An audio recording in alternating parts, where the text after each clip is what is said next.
AvaTrade. Ava, thank you very much for joining me. Right, I think he's on his way. Let's have a quick look at what's going on. The first thing I want to talk to you about is Russia. Big impacts and big consequences there, aren't there, of the sanctions that were agreed yesterday?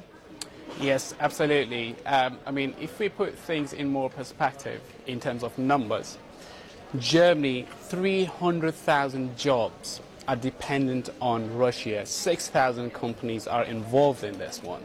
I mean, in France, they have a 2 billion worth of Navy agreement with Russia. So all the EU countries involved with Russia, they have to be very careful how they kind of put these sanctions involved. As you mentioned earlier, BP is another factor about putting these sanctions on Russia.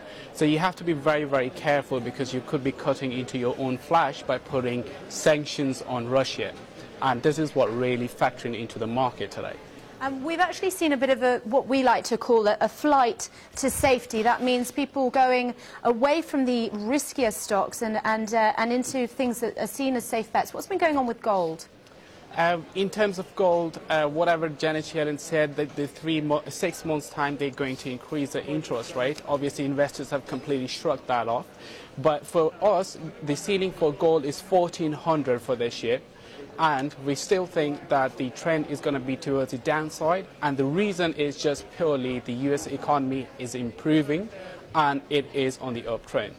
I want to talk a little bit more about the US. It's the world's biggest economy. We have had some positive data, haven't we? And some news from a credit ratings agency.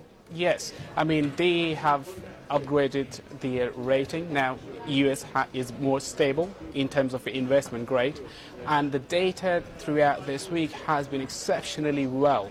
Now, weather is behind us, so there are no more blames you can put on weather, that, okay, the data is coming bad, and then you can blame it on the weather. That's not going to happen.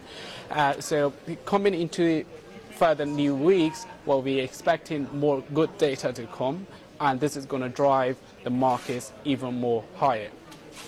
Now, the big fallers today on the FTSE, there was a common theme. A lot of the insurers are down. We've got Legal & General on the board. The Chancellor's managed to knock off quite a fair few billion, hasn't he, off this particular sector? Yes, absolutely. I mean, Osborne this is a game changer. Basically, you know, you're moving from a £24 billion of market to £2 billion of market now. So it's literally a massive move. What's going to happen is possibly what we are predicting, that the people now have a chance not to obviously go for annuity. They're going to start buying houses or some other kind of investments, earn better what they were earning on annuity before. Thank you, Noam. That's great. Have a lovely weekend. Thank you. OK, let's have a quick look at where the markets are. Again, a quick recap. It's been a very busy week for the European markets, but they have ended slightly higher, with investors absorbing some of that positive data